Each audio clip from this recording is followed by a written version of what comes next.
Hello, everyone. Welcome to episode 2 of our Interfaith Conversations. Today's episode is a Hindu, a Jew, and a Muslim walk into a webinar. I'm Nicholas Dragdale, the Executive Director of the Trinidad and Tobago based think tank Understanding Israel Foundation, and I will be moderating today's conversation, which is What is my connection to God? I'm so excited and honored to be speaking with these three incredible women from three diverse religious backgrounds on this topic. Rabbi Eryn London, representing Judaism, Leena Persaud, representing Hinduism, and Soraya Deen, representing Islam. More than the diversity of faith, we also have really cool geographic diversity today, with an American Israeli, a Guyanese Canadian, and a Sri Lankan American. Welcome to all of you incredible people, and thank you for being here and for building these bridges between faiths and religions, especially in this time of division and hatred. We hope as we go forward, what would come out of these discussions is that we realize that there's more that unites us than divides us. Before we begin, let me quickly introduce each speaker in alphabetical order. First, we have Rabbi Eryn London, who was also on our first episode of the series last month, and today she brings the Jewish perspective to our topic of discussion. Rabbi Eryn is a freelance Jewish educator, chaplain, and rabbi. She's a co-founder of Understanding Israel Foundation and serves as the Director of Education for Understanding Israel Foundation. She grew up in the US and lived in Israel and is currently living in London, UK, where she is involved with a number of projects within the UK and the global Jewish community. She is mom to baby Ellie and is the co-author of Kol Halev, a Jewish Chaplain's Handbook. Next, we have our youngest speaker so far in the series, Leena Persaud, who is 24 years old and studying biomedical sciences at York University. She works in mental health and is a passionate Hindu activist who is actively working to bring awareness to spirituality and encourage interconnectivity with oneself and the higher power. She's actively involved in the Hindu community in Toronto, participating in Mandir services and works towards seva for many Hindu individuals. And last but not least, Soraya M. Deen, who is an award-winning Muslim feminist lawyer, interfaith advocate, international activist, community organizer, and public speaker. She's the co-chair of the Women's Working Group of the International Religious Freedom Roundtable in DC, and chairs the International Religious Freedom Roundtable in Sri Lanka, where she is a native of.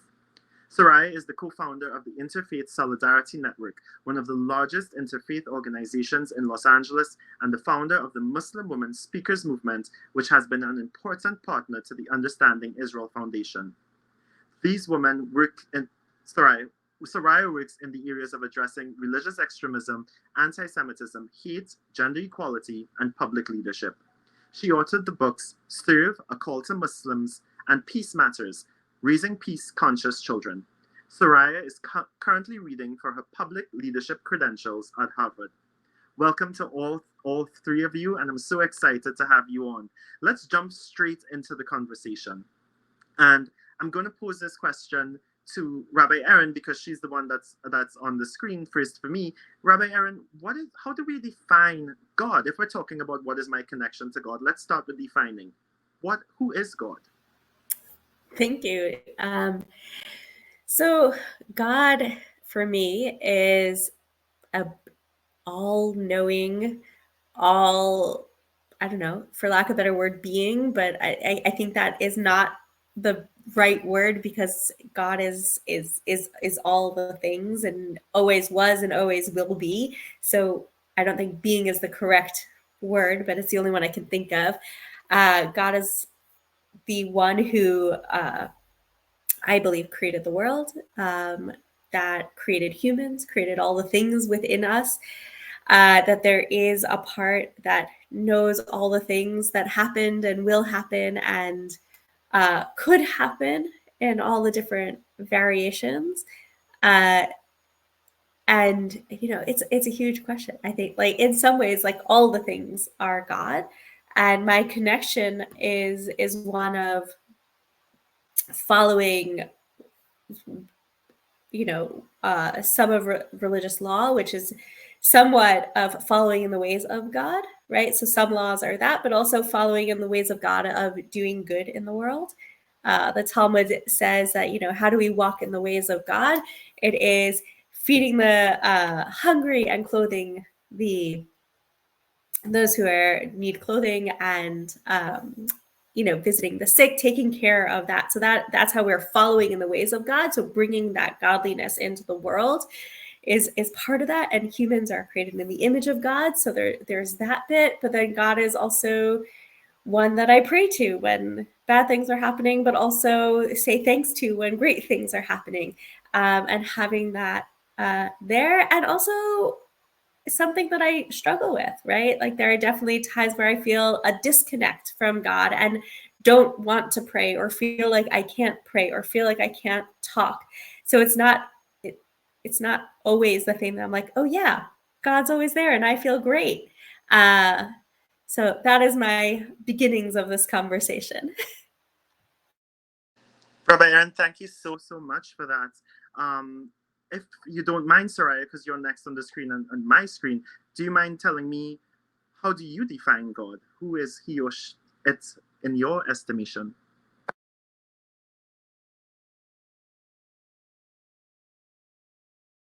You're on mute. Oh, sorry. Thank you so much, Nick. I'm so honored and deeply moved that I would be in the company of you and Elaine and Rabbi. I've been thinking deeply about this question since you started planning for this, and I realized so deeply who God is depends so much on what you were taught and how you learned to have a relationship with God. And that is a part of my identification of who is God. But the God that I was taught is also so important to me, because when I look at the diversity of the creation, I feel that sometimes in our communities we can make God small, but God is bigger than that, because God is omniscient, they say. He eternally knows whatever comes into being, and He's the creator. So if one God created all of us, we are larger. Our God has to be larger than what certain groups try to define Him. And I also learned growing up, anything that is good is God. So you had to only put this extra letter O. But if it is good, it is God. So to keep remembering that as I begin to understand and define God in my life. Sorry, that's a really beautiful answer, and thank you for sharing that with us. Leena, if you don't mind, could you let us know, how do you define God? So I think what everyone else has said has been great so far. I definitely resonated with a lot of it. And just to add to that, I will stem on the fact that it is a difficult question, and that we all have a different understanding of what God means to us, and how we resonate with God, or whatever form of God that we worship. For me, I think believing in God, and believing in a higher power is a way of life. It's not necessarily, I think religion is divisive in the way that sometimes it creates barriers that are quite isolating, and it's really important for us to understand and connect to ourselves spiritually. Once we're able to connect to ourselves in a higher way, we are more equipped to connect to the higher power. And in Hinduism, we believe that God is omnipresent and omnipotent, which means God is in every one of us, in every being, everywhere. And there is a common misconception that Hinduism is a polytheist religion, but it's not. We believe that God is one, in many different energies, in many different forms, and it's there for us to give us strength, to give us power, to allow us to again connect to ourselves and connect to everything else, in a righteous way. And to me, I've experienced a lot of hardship in my life, and I've stumbled upon the question, what is God, multiple times. I wouldn't say that I have a definite answer, but what I can say is believing that there is a God, there is a higher power, and that's within all of us all the time, everywhere we go. No matter if we pray for 5 seconds in the back of our mind before we go to sleep, or if we go to the temple, or we go to church, or the mosque, or wherever it is. I don't think there ever should be a set of rules that defines how we worship God and what God looks like to anyone. I think it's a personal connection that you have within yourself, and it's extremely important to maintain that, and also to let other people aware, especially our youth, to how important it is to have that and have that connection with God, because I think that it's definitely strengthened me in so many aspects of my life, whether it be school, work, in my relationships with other people, but more than anything else, it's strengthened my character and who I am as a person.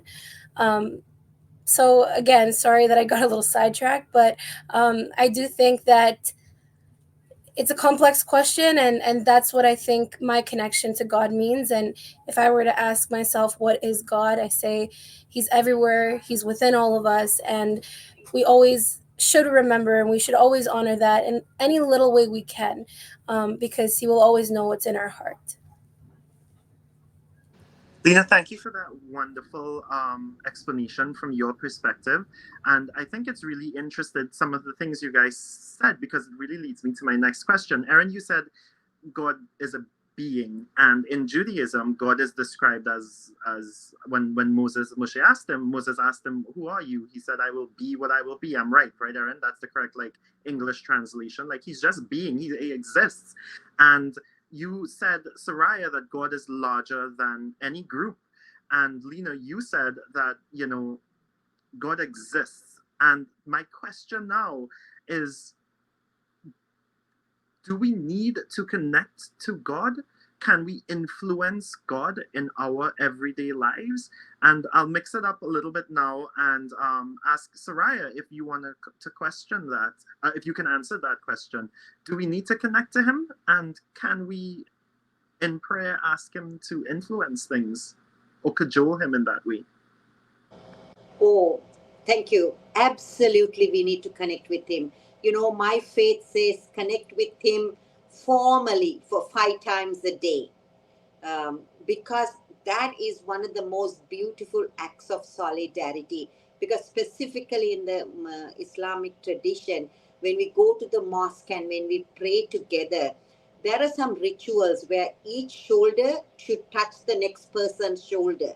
So it's reminding us that we are all here as humans. This is a brotherhood.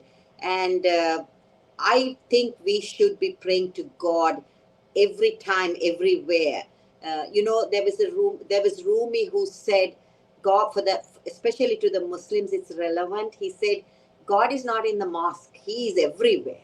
So I remember that very deeply, Whenever I do something, whenever I say something, I have this conversation with God, and I run it through certain filters. Will this what God wants me to do? Is it good? Is it going to provide goodness and greatness? And then to do it. So the question you asked me was, is it necessary that we be in conversation and we be in a relationship with God? I think absolutely yes, because Nick, faith is a very powerful thing, and not many people can cultivate it. We live in a busy world and we think we are in control of everything. But to take that moment and then start your day asking God to guide you, to help you, not that you don't know what to do, but there's somebody who is watching over you. That's a great level of comfort. So I believe deeply in prayer. Soraya, thank you so much for that answer. It's very, very powerful. And I like that you said conversation with God. That's how you connect to him. That's what I took from you. And Rabbi Eryn, if I could switch to you now, how do you connect to him, and can we influence him with our prayer and our conversation? Such a big question. So if this was, a question of what does Jewish law say about prayer, it's a very easy answer, right? We pray. The law says that you pray 3 times a day. You make blessings before you eat and after you eat. and after you use the toilet, and there's blessings for so many things. You hear thunder, you see lightning, you see a rainbow. There's lists and lists and lists, right? So there is this very law-bound prayer that and conversation with God that is mandated.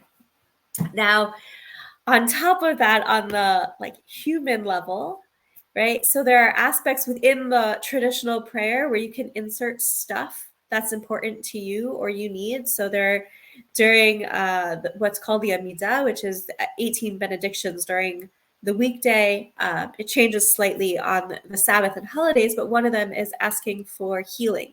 And in there, you can think of or name people who you know who are ill, who you want to ask for God to look over and heal them, or at the very least bring comfort to them if they're, if that's not possible. In times of distress, many people traditionally will turn to the book of Psalms, and that is also a form of prayer, and connecting with God and praying to God to hear those calls, the calls that, according to tradition, King David wrote down, and now we're using those words. And then there's times where I think we can create our own prayer. That when I worked as a hospital chaplain, I prayed with people all the time and would create prayer standing by the bedside of people with their families. And very often people are like, well, I don't have the right words. And I would say, so the shortest prayer in the Bible is after Miriam, Moses' sister, gets leprosy or tzaraat. In Hebrew, Moses calls out to God. It says, please, God, heal her now. It is the shortest prayer. It is in Hebrew 5 words. In English, it's a little bit more, but we get the idea. And it's not beautiful language. It's not anything really fancy schmancy. It is literally, please, God, heal her now. And if that's going to be good enough for Moses, then we can also do that.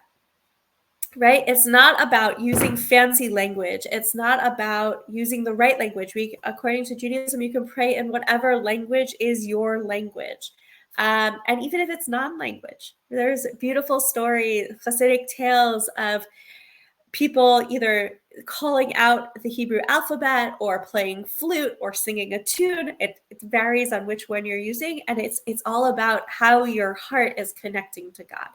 Now, whether we have influence on God, there is belief that we do, that we can call out to God and pray for things to be changed. On Yom Kippur, we say that decrees of the new year can be changed with prayer and charity and repentance, right? So there is this belief that we can change things, but we also don't know what God's going to choose to do. Right? There's no promise that if I say, I really, this thing needs to happen, right? I don't know, peace on earth, right? We'll go with one that probably all of us can agree. We would love to have peace on earth. We pray for peace all the time. It's part of all of our prayers. But, there's nothing to say that it's going to happen. Okay, well, I just prayed for peace, so peace is going to happen right this second. Go.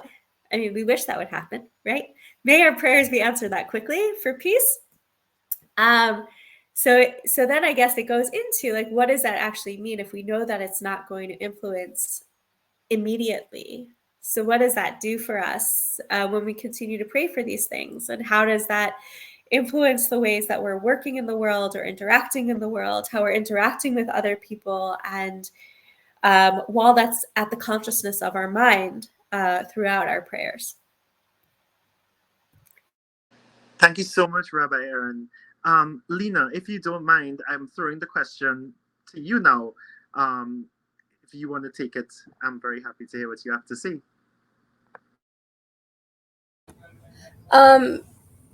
In regards to can we influence God, I think something that is wrong with the world is the fact that we go to God sometimes when things are wrong. And I think we're all guilty of it. So if I want to get a good grade on my exam, I'm going to go and pray to God. The problem becomes, I think, is when people are looking for some sort of like physical measure or a materialistic measure. And I think in the way society is structured as well, people look at other people based on their status, their wealth, and not really understanding that there's so much more to a human being than that. In Hinduism, we believe that souls are eternal and that they live forever. We go to multiple different forms of reincarnation and rebirths to eventually achieve spiritual bliss, which we call moksha. And if we look at the purpose in our lives, if we look at the purpose of life in this realm and our existence, I think it's really important to search deep within ourselves and find that purpose. And as I said, connect to God, connect to ourselves, understand that, beyond the physical bounds of this world, everything here is temporary. And when we leave this earth and when we die, all of these things will not come with us, but it's rather our karma and our good karma that we go on with. That's what I believe in. And, many different religions might have different forms of believing this.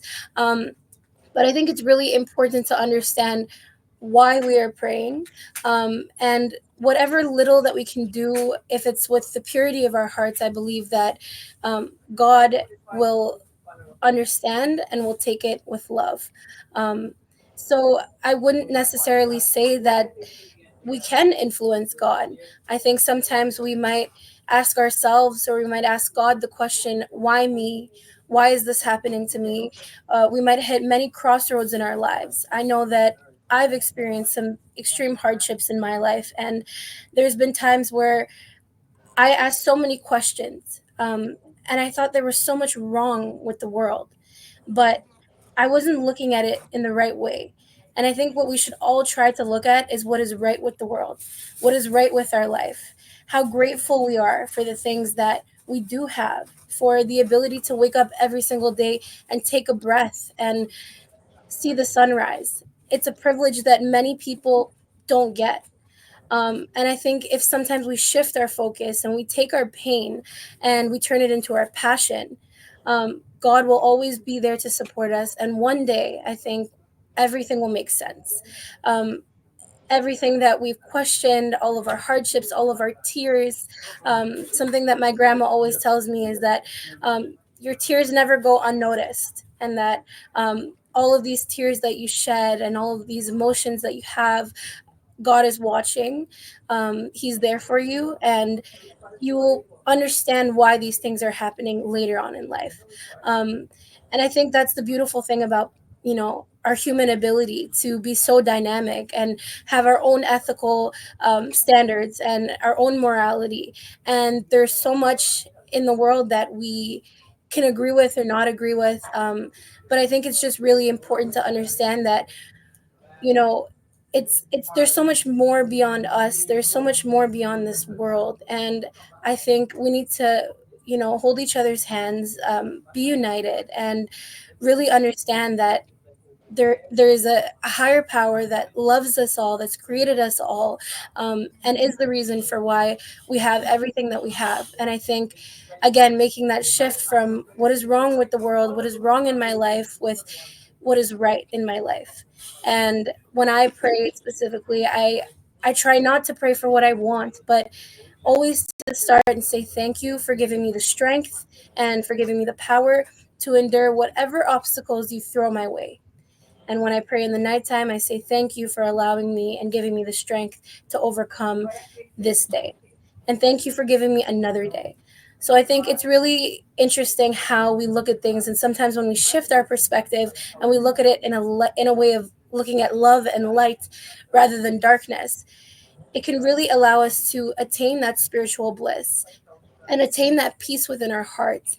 And again, I think that's why conversations like this are so important, because we're all able to have a candid conversation, whether or not my belief is something that someone else resonates with.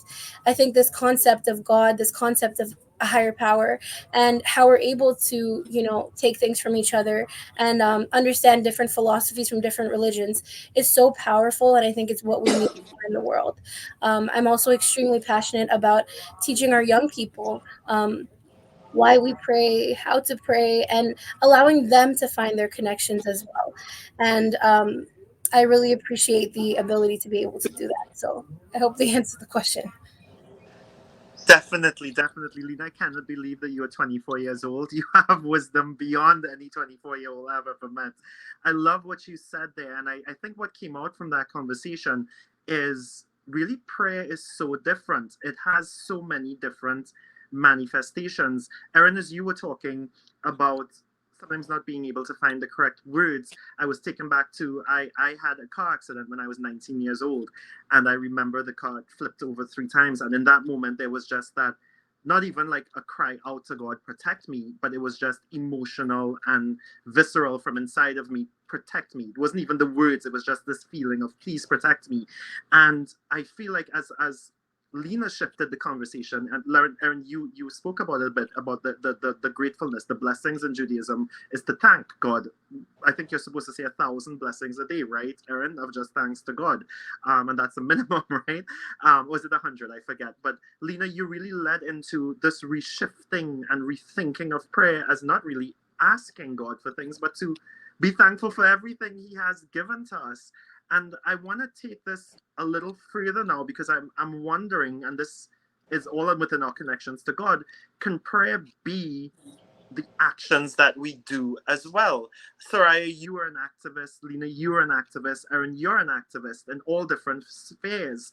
And I want to bring this into something a little difficult that I didn't think I would bring up in this conversation. But, October 7th and happened where terrorists invaded Israel and kidnapped Israelis, raped Israelis, took them in. And it's very connected to the work that Soraya does. And it's also connected to Eryn as an Israeli and Jewish person and just that, not even a rabbi, right? Just a human being.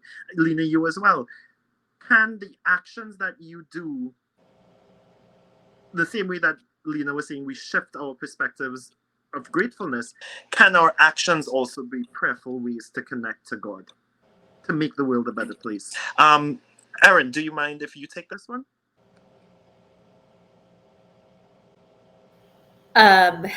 Whoa. It's how I'll start.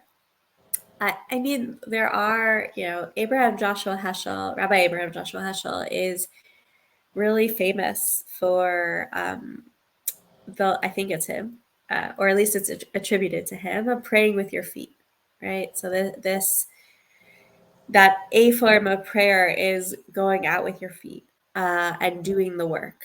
And as I said earlier, the Talmud talks about, how do we follow in the ways of God? Emulating God is by doing the work.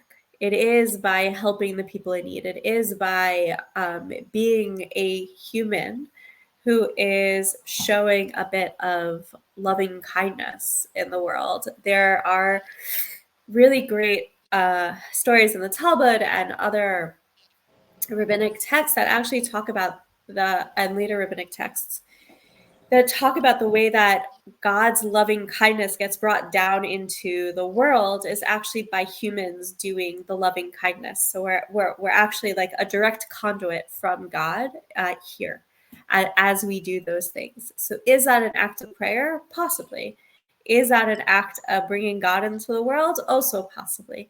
Is that a way of one being able to connect to God? And if that's really what the real reason of prayer is a connection to God, then that's also a possibility. That's all I gotta say for that.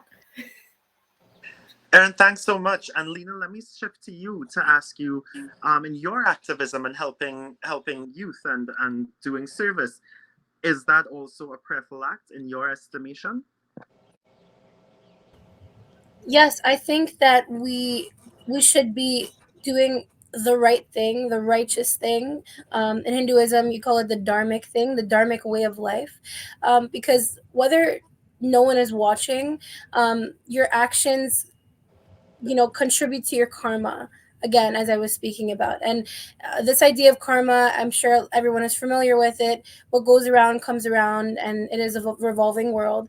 I firmly believe in this concept, and I think doing service for others, doing things for others, are extremely charitable acts. And whether you get recognition from it, whether it benefits you or not, should never be our intention. I think our intention should always be to enlighten, to shine light and love on other people, especially where it comes to doing charitable acts, as I said. And I think, as I said, if God is omnipotent, omnipresent within all of us, then whatever you do, if you do it with your heart, if you do it with the right intention, you're doing it in a godly way. And I think your actions, your thoughts, your manifestations, your words, everything contributes to God. Everything has God within them, by the way that you conduct yourself and by the way that you kind of, like, I would say, um, let out, whatever you're experiencing, or whatever light you shine into this world, will not go unnoticed. I think it's not only going to contribute to um, yourself and make you feel eternal bliss, and it will also contribute to someone else and help somebody else as well. And I think that even if we looked at it just on a strictly philosophical point, we as humans have the ability to have a consciousness, and that consciousness can dictate what is right or wrong. And although I think a lot of us might make mistakes from time to time, or do things that aren't right from time to time, what's really important is learning from those things, learning from your mistakes, and then going out into the world and doing those good things, making those right decisions, even when no one is watching. And as I said, once you do it with the right intention, with your right heart, even if it ends out to be a mistake, even if you make 100 mistakes in the process, we are only human beings. We are only in this realm to learn and to evolve and to fall down. But even sometimes when we fall down, it's so hard to get back up. As kids, we have to. And I think we have to because um, this is a way to, I personally believe that this is a way of life, to do righteous things, dharmic things, and to eventually reach, your soul will reach a state of spiritual bliss. And I think that is the ultimate goal. As I said, I've experienced hardships. My mom recently passed away, and that was a very, very difficult time for me. It still is. I questioned if God was fair. I questioned if there was a God. I questioned if God had done the right thing. But what I had always been taught, and I'm grateful for my upbringing for this, is that you always believe. You always believe in the process. You always believe and have your inner purpose, and you always pray from your heart. And that's what I did. And no matter how many days went by and how many days I couldn't get out of bed, what I continued to think about and what I continued to remember was that sometimes when you have absolutely nothing in this world, faith is all that you have.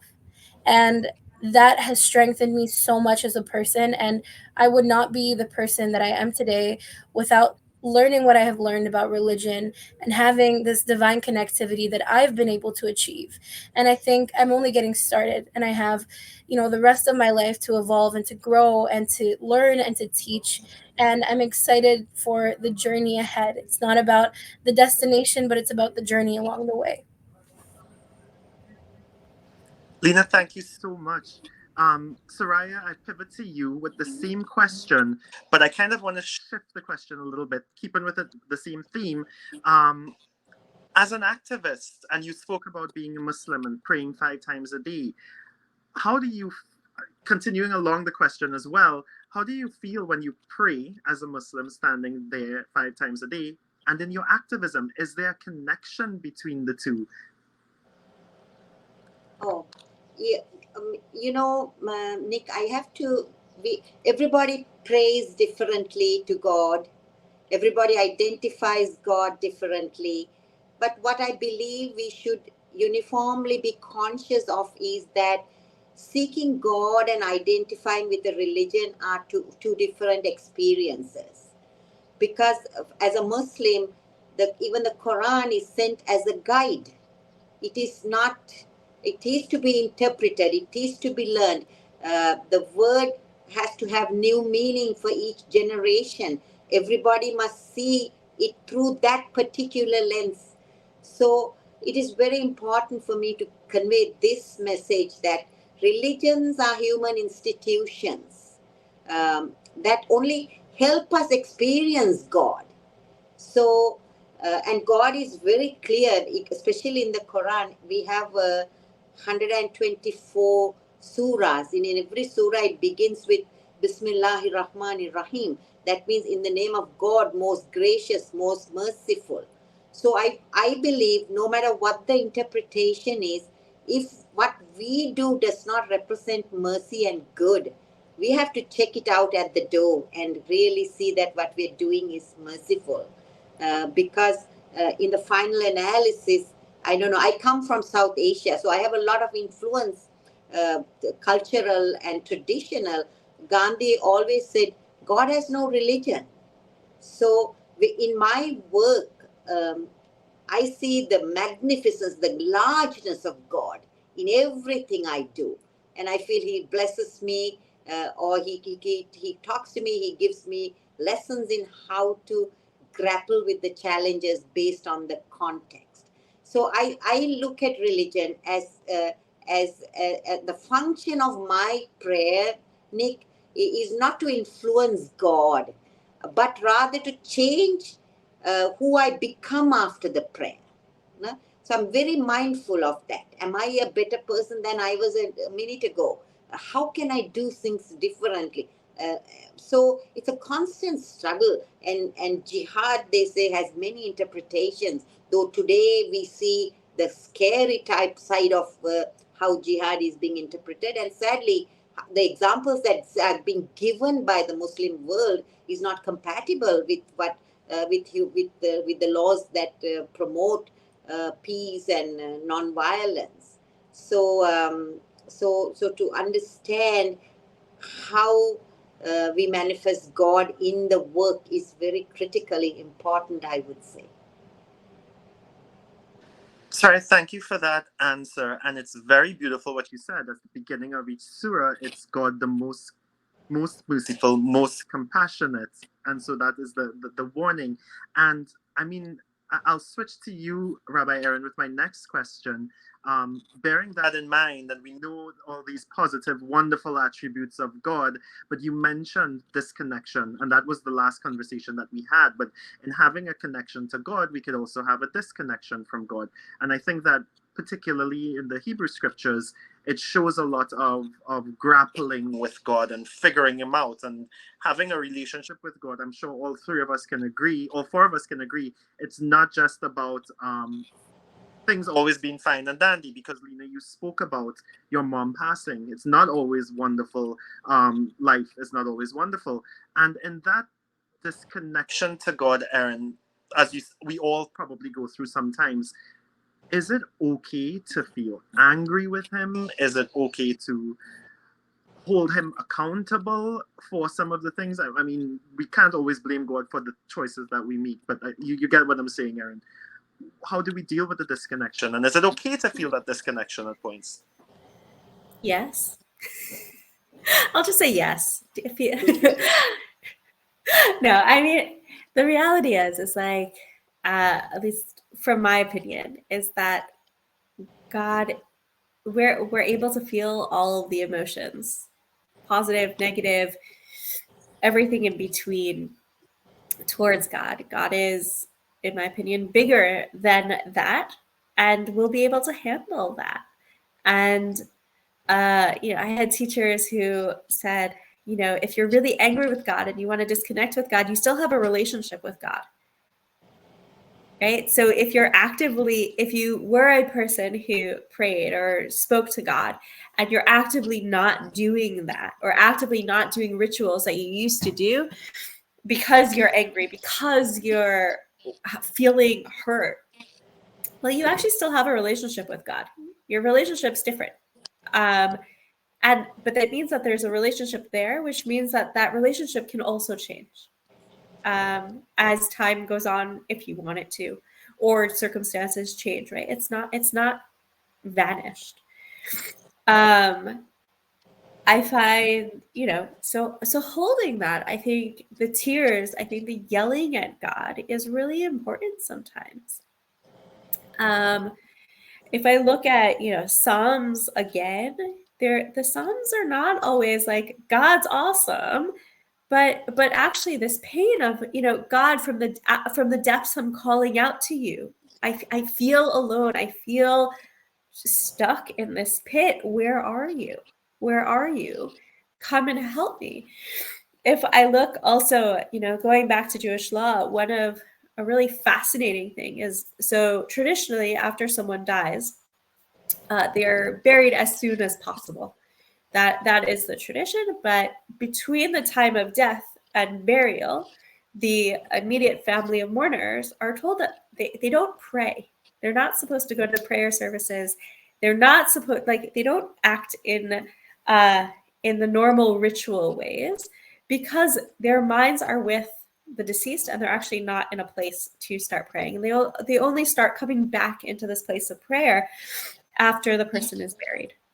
And I think that to me, that's actually showing me that like actually having this like disconnect or anger when something so big happens is very normal and very natural. And we have to, sometimes you do need to take a pause. Yeah, I think I answered your question. You definitely did, and I think it leads me into now Leena, because that specific event, if you don't mind me asking about, when your mom passed, and did you feel any sort, because you said you kind of went into your own little bed and your own little world in that moment. How did you deal with it, and how did you deal in your connection with God? Was there anger? What are the practical steps that you took in that moment? So I think it's something I don't yet have figured out and that I still struggle with. I remember on the day itself, I prayed the hardest that I had ever prayed before. And, it didn't work out. It went the other way. And of course, I had so many feelings. I was angry. I was upset. I was questioning everything I had ever known. But, after the days had gone and there was rituals that has to be done when someone passes away, especially your mom. And I knew in my heart that not only would my mom have wanted us to do them and abide by them and do them with full faith in our heart, I believed that that was the last thing that we could do for her.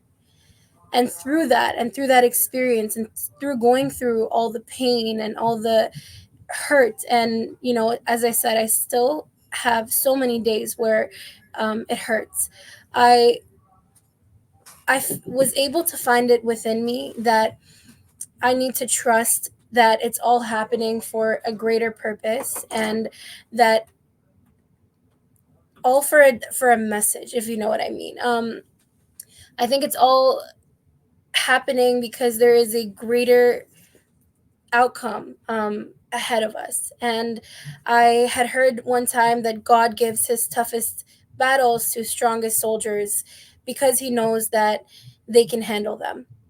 And if things were always good, or if things always worked out in the way that we wanted them to, then we as souls or as humans wouldn't be able to grow and heal and evolve and experience all these things and all these dynamic things that life has to offer us. And I think that is in part a purpose of us being here on earth.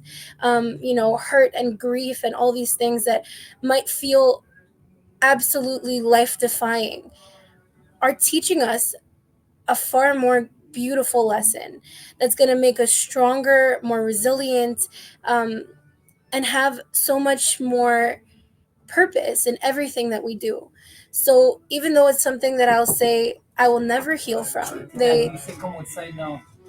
yeah, okay. Sorry, we're having prayers going on right now. But as I was saying, you know, all these things that are happening for this greater purpose.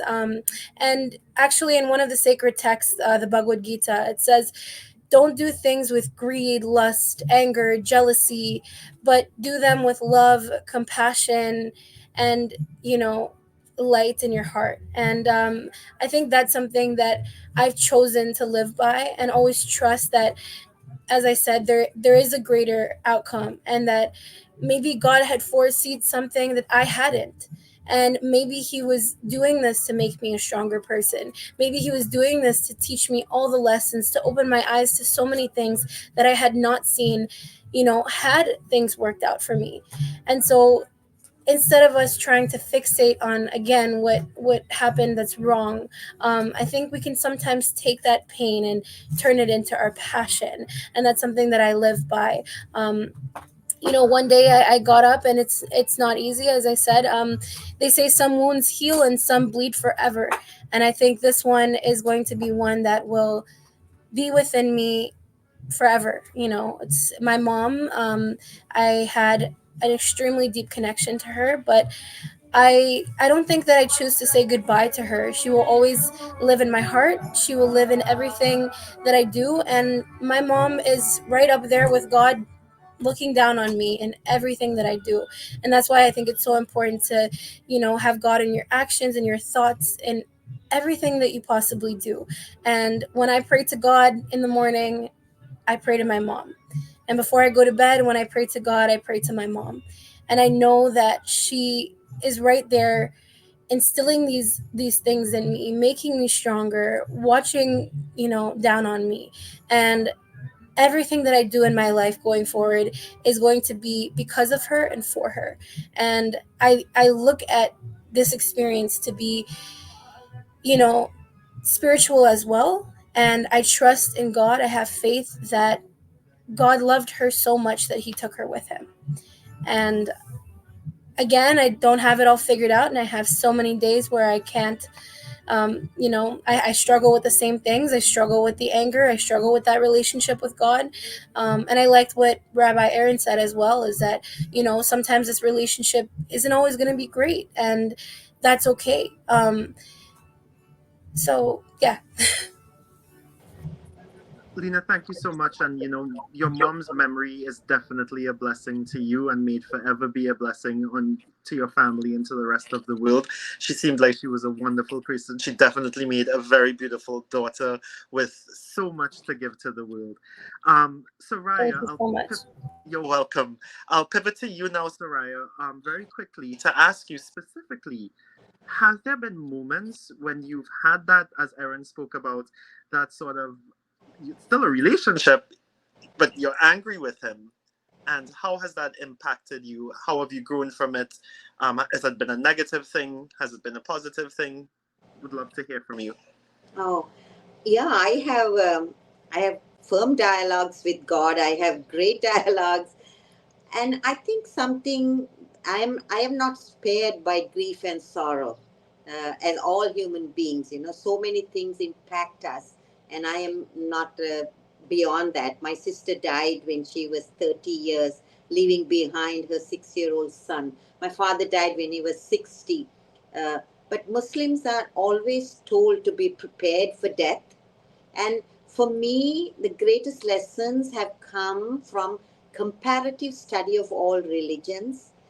For instance, the Jewish tradition of Tikkun Olam, repair the world. I've learned from that. Then the Christian tradition of do everything in love, Corinthians. I learned from that.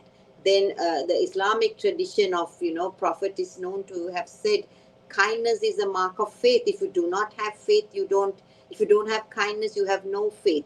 So my ability to learn from all the faiths has really given me greater strength. And that, I think, has happened also, Nick, because I come from South Asia. We have a very deep, strong Eastern traditions. And I didn't grow up in a Muslim majority country. So I grew up with all traditions and lessons and experiences. So Every morning, I just remember one of my teachers said, "You have to remember what is right now is how it is. It cannot be any other way." So then you end this struggle, and not put the whole blame on God.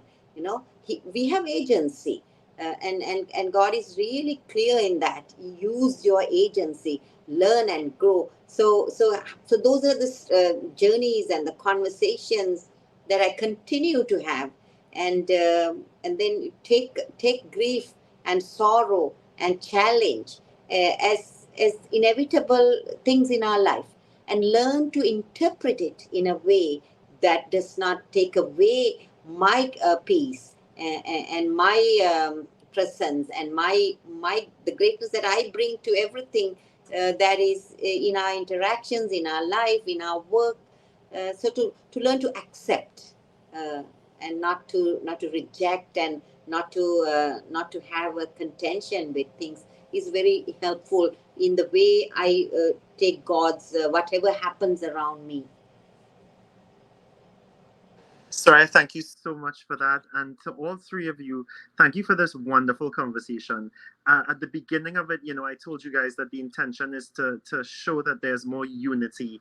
And in speaking with all three of you, at points, I didn't know who was Muslim, who was Jewish, and who was Hindu. It was just so beautiful. I think that this conversation, more than any other conversation I've had in the past, really showed me that we are one at the end of the day. Leena, at the beginning, you impressed upon us that Hinduism is not polytheistic, it's different manifestations of God. And I think that that is something that many people are unaware of. And I'm very glad that you said it, because sitting here, you're it's like almost when you spoke, Eryn, I was hearing Eryn or Soraya, and I think that's one of the beautiful things is how much unites us. I read a very very brilliant book years ago by Professor Stephen Prothero. It's called God is Not One, and the reason he said that is because Soraya, as you said, you're Southeast Asian Muslim, which has a very different notion of who Allah or God is than an Arab or a Trinidadian Muslim.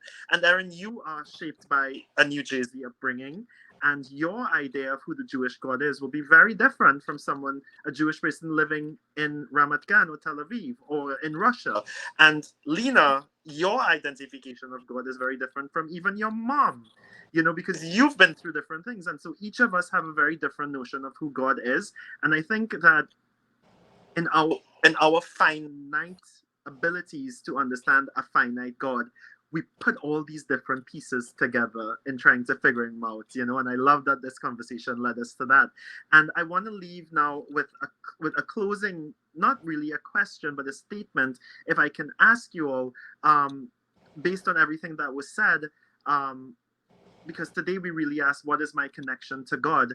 And if you had to share something with each other within this circle, what would you share with the other going forward as an activist? Because it's interesting that each of you in your own spheres are activists. How would you motivate the other to keep going forward in their work and in connecting with God? And I'll start with Eryn. I just started with you. I'm so sorry. I pick on you the most. Thanks.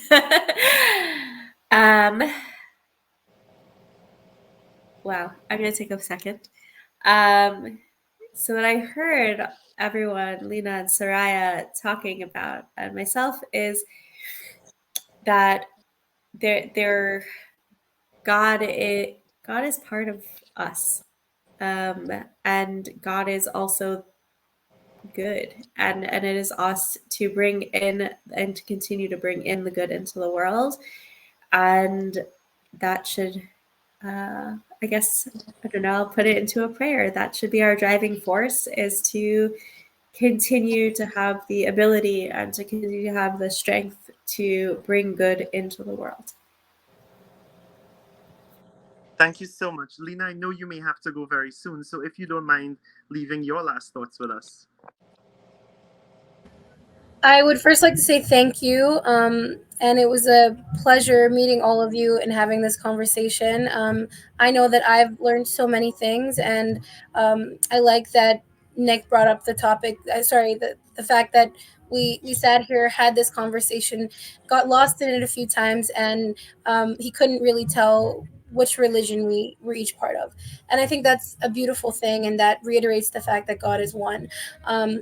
Furthermore, as I said, I've taken away a lot from everyone here tonight, and I really appreciate that. But I would say that what I would leave behind is that um, this is ongoing. I think our connection to God, what God is, and I think we need to sort of step away um, from the rigorous rules of religion. And I know in mine it comes from love and internal bliss and the way that you feel and purpose and karma. And I think that's something that definitely drives me. And I would say in our teachings and in our activism, pursuance in the future, we should look at why we do these things. When we teach to youth, when we influence our children, grandchildren, whoever it is that we become the role models for, I think we should, you know, bring the conversation of why we do what we do, and not exactly that this is how you do it and this is how many times you do it, but this is why.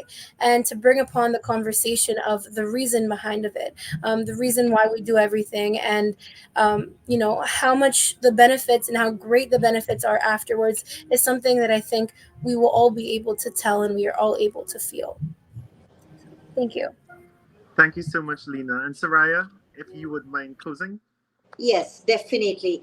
So I would like to say something very specific to my community.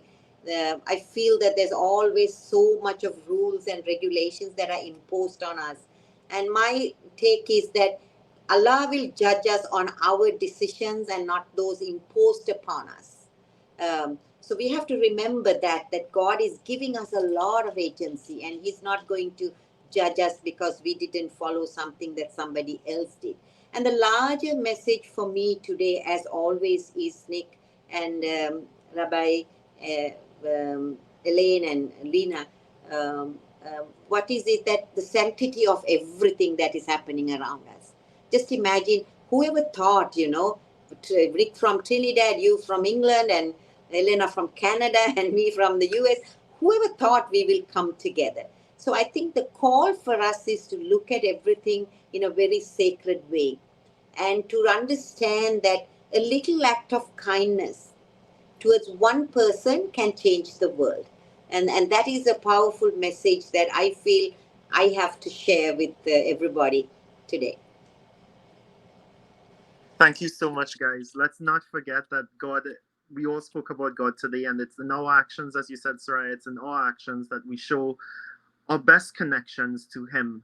And I appreciate all three of you for coming on, taking the time, on behalf of the Understanding Israel Foundation family who are tuning in, and to all the people around the world, Muslims, Jews, Christians, Hindus, Buddhists, whoever is looking at this. I hope that this gives you some solace, some comfort, and to see that humanity is one, And guys, thank you again so much. It was a pleasure speaking with all of you. Thank you again. Take care. Us together. Thank you.